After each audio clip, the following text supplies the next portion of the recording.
Ya, baik, Assalamualaikum warahmatullahi wabarakatuh. Baik, terima kasih kepada Kepala Sekolah SMA Negeri 10, kepada Bapak Ibu Manajemen dan Bapak Ibu Dewan Guru yang telah meluangkan waktunya dan memberikan saya kesempatan untuk mendiskusikan atau memaparkan tentang tugas saya di aksi nyata 1.4, yaitu budaya positif. Ya, apa itu budaya positif? Nanti akan saya lihatkan satu persatu. Di sini ada 6 hal yang akan saya jelaskan tentang budaya positif. Oke, pertanyaan pematik pertama yaitu setuju atau tidak setuju. Hukuman dapat mendisiplinkan anak. Setuju apa tidak, Bapak Ibu Guru? Setuju. Pemberian hukuman dengan hasil hal positif seperti membaca atau membersihkan halaman sekolah dapat meningkatkan disiplin anak. Memberi penghargaan dapat meningkatkan motivasi belajar anak. Setuju. Baik, ya, ini kan paradigma lama. Nah, nanti akan dijelaskan paradigma yang baru. Enggak ada yang salah. Kalau hukum itu kan tergantung hukumannya apa. Iya, betul. Nah, ini topik yang akan saya bahas sedikit, yaitu disiplin positif, nilai-nilai kebajikan, teori motivasi, hukuman dan penghargaan, restitusi, keyakinan kelas, kebutuhan dasar manusia dan dunia berkualitas, restitusi 5 posisi kontrol kita sebagai guru, kemudian restitusi segitiga restitusi, yaitu cara penyelesaian masalah yang dialami siswa. Disiplin positif dan nilai-nilai kebajikan yang pertama. Nah, di sini ada permainan. Sebenarnya ini harus dipraktekkan, tapi karena durasi waktu kita skip aja. Perubahan paradigma teori kontrol, yaitu ilusi guru mengontrol murid. Ilusi bahwa kritik dan membuat orang merasa bersalah dapat menguatkan karakter. Contohnya, kamu kok seperti itu? Kalau kamu seperti itu, kamu mengecewakan saya sebagai gurunya. Karena kita harus punya kesepakatan bersama. Itu kan membuat siswa merasa bersalah.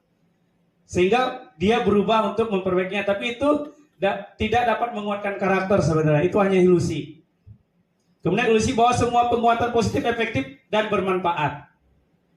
Kemudian ada lagi ilusi bahwa orang dewasa memiliki hak untuk memaksa. Di sini siapa sesungguhnya yang memiliki kontrol, stimulus respon dan teori kontrol. Di stimulus respon kita mencoba mengubah orang agar berpandangan sama dengan kita. Tetapi di teori kontrolnya kita berusaha memahami pandangan orang lain tentang dunia.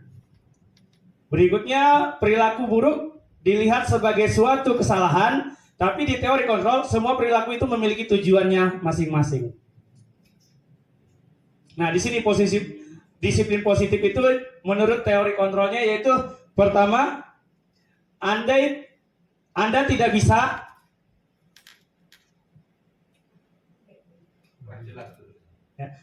tidak bisa mengontrol orang lain, hanya Anda yang bisa mengontrol diri Anda.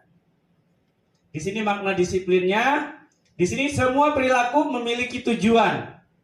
Nah, di teori motivasi ada posisi 1, 2, yaitu anak itu biasanya patuh karena untuk menghindari hukuman. Kemudian yang kedua, untuk mendapatkan imbalan. Umpama ada siswa terbaik atau siswa tertertib, terdisiplin, mendapat penghargaan. Nah, jadi motivasinya ini, motivasi ekstrinsik atau yang keluar dari luar. Kemudian yang ketiga untuk menghargai diri sendiri. Nah, disinilah nanti yang kita akan tekankan. Karena ini akan memiliki nilai-nilai kebajikan universal dan keyakinan kelas yang motivasinya keluar dari diri kita sendiri atau dari siswa itu sendiri. Kemudian ada model berpikir menang-menang atau kolaborasi. Di sini ada terdapat 5 posisi kontrol guru yang nanti akan kita bahas bersama, yaitu sebagai penghukum, sebagai pembuat rasa bersalah, sebagai teman, sebagai pemantau atau sebagai manajer. Yang diharapkan di sini adalah guru itu sebagai manajer untuk menerapkan segitiga restitusi tadi, yaitu dalam setiap kasus atau permasalahan guru itu menstabilkan identitas agar anak itu percaya diri dulu. Kemudian memvalidasi kebutuhan atau kesalahan. Kemudian menanyakan keyakinannya. Nah, di sini akan terlihat 5 kebutuhan dasar manusia yang mereka butuhkan. Apakah mereka itu dalam posisi bertahan hidup, penguasaan, kasih sayang atau rasa diterima, atau kesenangan atau kebebasan yang mereka butuhkan. Baru di situ bisa terlihat mengapa mereka bisa salah atau mengapa berbuat seperti itu, adanya di sini nanti dari tahapan yang segitiga restitusi. Makna disiplin di sini adalah belajar, tapi pada saat sekarang ini makna disiplin itu berubah jadi sesuatu yang dilakukan seseorang pada orang lain untuk mendapatkan kepatuhan. Pada tadinya makna disiplin itu adalah belajar. Oke, lanjut. Nilai-nilai kebajikan. Nilai-nilai kebajikan sekarang yang kita pakai yaitu yang di sini. Yaitu dengan profil pelajar Pancasila, beriman bertakwa kepada Tuhan Yang Maha Esa, berakhlak mulia, mandiri, bernalar kritis, berkepentingan global, gotong royong, dan kreatif. Teori motivasi, hukuman, dan penghargaan yang seperti yang tadi di awal. Jadi untuk menghindari, kalau tadi hukuman itu adalah untuk menghindari ketidaknyamanan, yaitu yang datang dari eksternal. Kemudian untuk mendapatkan imbalan dari orang lain, apa yang akan saya dapatkan apabila saya melakukan ini. Jadi penghargaan tadi akan menimbulkan motivasi eksternal yang akan dia lakukan karena untuk mendapatkan imbalan tadi. Tapi yang diharapkan nomor 3 ini, untuk menghargai diri sendiri. Saya akan menjadi orang yang seperti apa bila saya melakukan ini. Ini yang datang dari internal atau tujuan disiplin positif tadi. Menurut Ki Hajar Dewantara, merdeka itu artinya tidak hanya terlepas dari perintah, akan tetapi juga cakap dalam memerintah diri sendiri. Nah, ini di hukum penghargaan. Bahwa penghargaan berlaku sama dengan hukuman. Jadi sama antara hukuman dan penghargaan tadi. Dalam arti meminta atau membujuk seseorang melakukan sesuatu untuk memenuhi suatu tujuan tertentu dari orang yang meminta atau membujuk. Penghargaan bersifat jangka pendek, berpengaruh. Penghargaan itu menghukum, penghargaan itu mengurangi ketepatan, penghargaan itu tidak efektif, penghargaan itu merusak hubungan karena nanti akan terjadi kesenjangan antar anak-anak. Kok dia terus yang dapat juara? Hukuman dihukum oleh penghargaan. Penghargaan menurunkan kualitas karena akan terjadi persaingan yang tidak sehat kalau itu saja terus. Penghargaan mematikan kualitas, kreativitas. Penghargaan mengurangi motivasi dari dalam diri siswa masing-masing.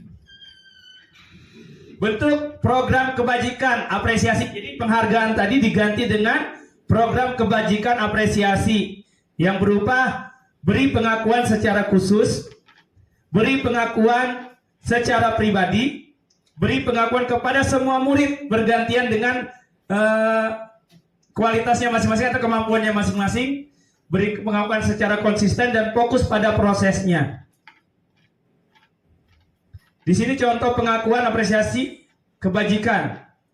Pembukanya misalnya, kemarin saya memperhatikan kamu bla bla bla bla, atau saya menghargai hasil dari kerjamu. Kemudian nilai kebajikannya yaitu rasa empati, kepedulian, rasa tanggung jawab.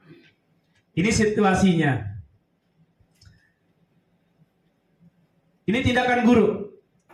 Mencatat 100 kali dalam buku kalimat saya tidak akan terlambat lagi karena terlambat ke sekolah. Ini merupakan satu hukuman atau konsekuensi.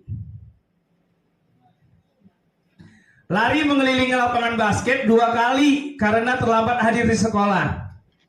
Hukuman atau konsekuensi. Murid diminta untuk push up 15 kali karena tidak menggunakan masker. Menggantikan kertas tugas teman yang telah dicoret-coret. Konsekuensi. Membersihkan tumpahan air di meja tulis karena tersenggol pada saat belajar. Murid disuruh untuk mengenakan sepatu seharian di sekolah karena tidak mengenakan sepatu hitam. Tidak menggunakan maksudnya. Itu tipe. Lari mengelilingi lapangan basket 2 kali karena terlambat 10 menit untuk pelajaran PJOK.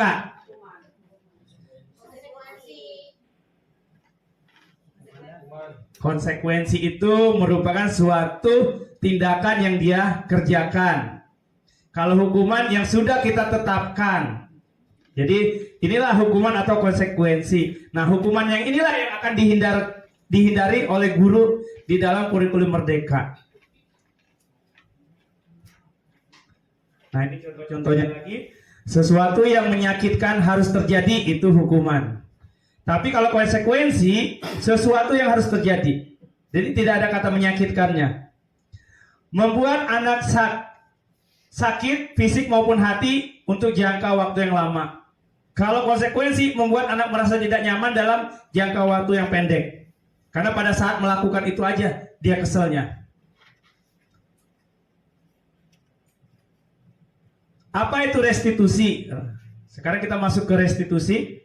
Restitusi adalah proses penciptaan kondisi bagi murid untuk memperbaiki kesalahan mereka sehingga mereka bisa kembali pada kelompok mereka dengan karakter yang lebih kuat. Restitusi juga merupakan proses kolaborasi yang mengajarkan murid untuk mencari solusi untuk masalah mereka dan membantu murid berpikir tentang orang seperti apa yang mereka inginkan menjadi tujuan mulia dan bagaimana mereka harus memperlakukan orang lain. Itu restitusi. Nah, ini tadi gambaran dari hukuman, konsekuensi, dan restitusi. Jika hukuman itu sesuatu yang menyakitkan harus terjadi, konsekuensi tadi sesuatu yang harus terjadi, maka restitusi adalah merupakan pilihan. Menguatkan untuk murid anak dalam jangka waktu yang panjang. Jika dia sebagai korban hukuman mendapatkan keadilan, korban bisa diabaikan, korban mendapatkan ganti rugi. Perilaku pasif agresif meningkat untuk hukuman karena mereka biasanya akan timbul rasa dendam gitu. Tapi kalau untuk konsekuensi, penguatan hanya bertahan dalam jangka waktu pendek. Sedangkan untuk restitusi, masalah terpecahkan. Nanti akan ada contoh-contohnya. Ini 9 ciri restitusi. Bukan untuk menebus kesalahan, namun untuk belajar dari kesalahan, memperbaiki hubungan, tawaran bukan paksaan, restitusi menuntut untuk melihat ke dalam diri, restitusi mencari kebutuhan dasar yang mendasari tindakan, restitusi diri adalah cara yang paling baik, restitusi fokus pada karakter bukan tindakan, restitusi fokus pada solusi, restitusi mengembalikan murid yang berbuat salah pada kelompoknya. Kemudian ada keyakinan keras. Mengapa tidak peraturan saja? Mengapa harus keyakinan keras? Ini contohnya. Mengapa orang menggunakan helm? Untuk apa orang menggunakan helm? Apakah untuk peraturan? Biasanya orang menjawabnya untuk keselamatan diri sendiri. Nah, jadi peraturan itu dibuat untuk kesadaran diri sendiri, bukan untuk dilanggar, tapi untuk kesadaran diri akan manfaat dari peraturan itu. Di sini juga mengapa kita memiliki peraturan 3M? Menggunakan masker, mencuci tangan, dan menjaga jarak. Mengapa kita memiliki peraturan harus datang tepat waktu pada saat mengikuti pelatihan? Jadi nilai-nilai keyakinan ini yang harus ada di dalam diri anak-anak, bukan karena peraturan tadi. Nah, ini budaya positif, lingkungan positif, keyakinan kelas, dan peraturan kelas. Peraturan kelas itu masuk di paling dalam. Tapi yang paling luarnya nanti intinya adalah budaya positif. Yang mana merupakan keyakinan kelas. Di sini ada datang tepat waktu, mengucapkan salam, menjaga kebersihan sekolah, berdoa sebelum dan sesudah kegiatan, aktif dalam belajar, tertib. Yang sebelah sini kesepakatan kelasnya, kami guru dan murid yang saling menyayangi. Kami murid yang semangat belajar, kami murid yang peduli dengan teman-teman. Jadi di sini keyakinan kelasnya adalah di kolom yang sini. Ini keyakinan. Kalau sini masih menyerempet di peraturan. Nah, sini ada kegiatan pendalaman keyakinan kelas. Ini ada tabel Y dan tabel Y dan tabel T. Kita langsung ke isinya aja. Misalnya untuk hormat. Ya, keyakinannya hormat. Nanti ada saling membantu atau menghargai atau gotong royong. Hormat. Ini terdengarnya yaitu satu orang berbicara, yuk saya bantu, kita bisa selesaikan ini bersama-sama. Terima,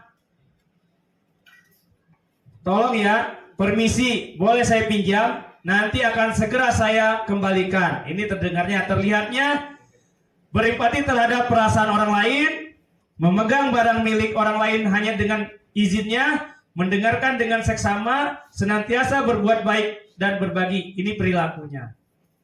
Sama seperti ini, tampak seperti datang tepat waktu, tidak tampak seperti sering hadir terlambat. Jadi bukannya lagi tidak, tapi sering hadir terlambat. Kemudian, nah ini peraturan kelas dan keyakinan kelas. Di peraturan kelas selalu kembalikan buku tepat ke tempatnya. Dilarang mengganggu orang lain. Hadir di sekolah 15 menit sebelum pembelajaran dimulai. Dilarang melakukan kekerasan. Dilarang menggunakan narkoba, bergantian atau menunggu giliran. Gunakan masker. Jangan berlari di kelas atau koridor. Ini peraturan. Tapi keyakinan kelasnya menjadi seperti ini. Selalu kembalikan buku ke tempatnya, itu keyakinan kelasnya adalah tanggung jawab. Dilarang mengganggu orang lain adalah menghormati orang lain. Kemudian dilarang menggunakan narkoba, itu keyakinan kelasnya kesehatan. Dan seterusnya.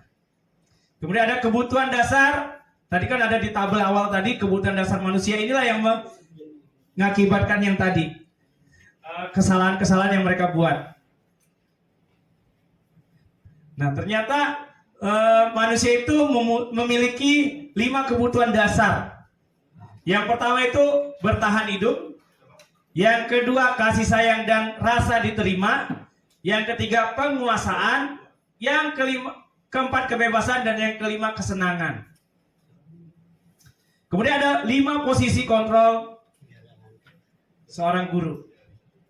Yang pertama ini sebagai penghukum, pembuat rasa bersalah, teman, pemantau, manajer. Dulu kita masih terpaku di sini.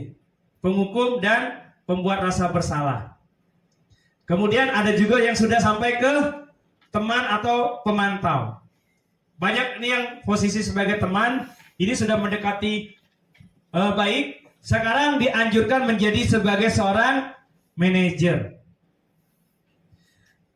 Yaitu mengajukan pertanyaan-pertanyaan, apa yang kita yakini, apa yang bisa kau kerjakan untuk memperbaiki masalah ini, menguatkan pribadinya, murid meletakkan dirinya sebagai individu yang positif dalam dunia berkualitas, bagaimana cara saya bisa memperbaiki keadaan saya, mengevaluasi diri, bagaimana cara memperbaiki diri. Ini yang diharapkan dari posisi kontrol sebagai manajer.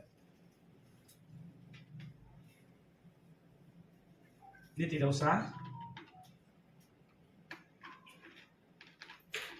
Nah, ini segitiga restitusi tadi.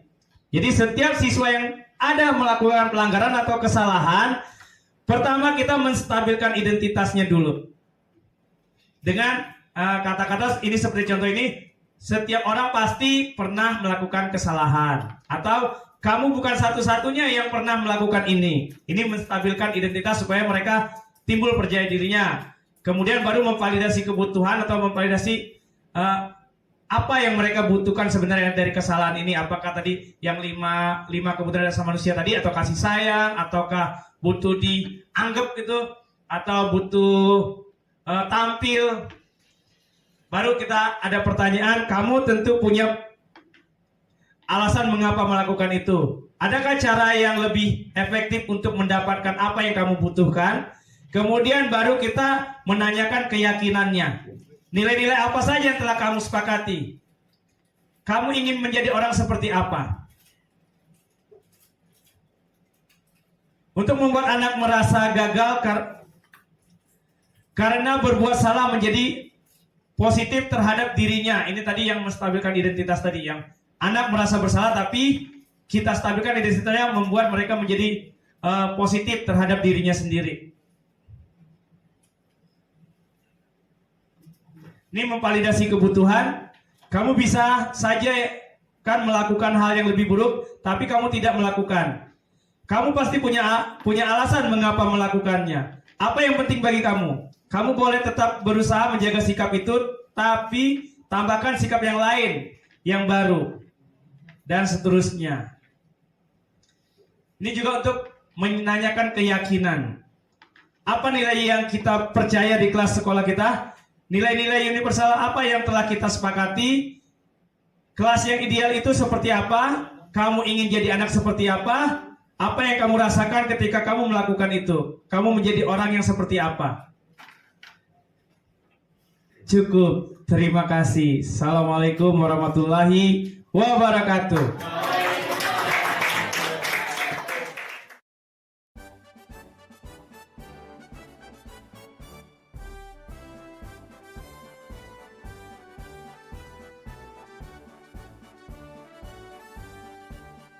Bulatkan tekad, kuatkan hati. Negeri ini memanggilmu kawan. Belajar bergerak berbagi untuk negeri. Guru penggerak majukan pendidikan. Guru penggerak menghamba pada murid. Kreatif rancang pembelajaran. Hargai potensi, tingkatkan prestasi. Lahirkan profil pelajar Pancasila. Belajar bergerak berbagi untuk negeri. Kita menjalin kolaborasi. Belajar bergerak berbagi untuk negeri. Demi bakti pada Ibu Pertiwi.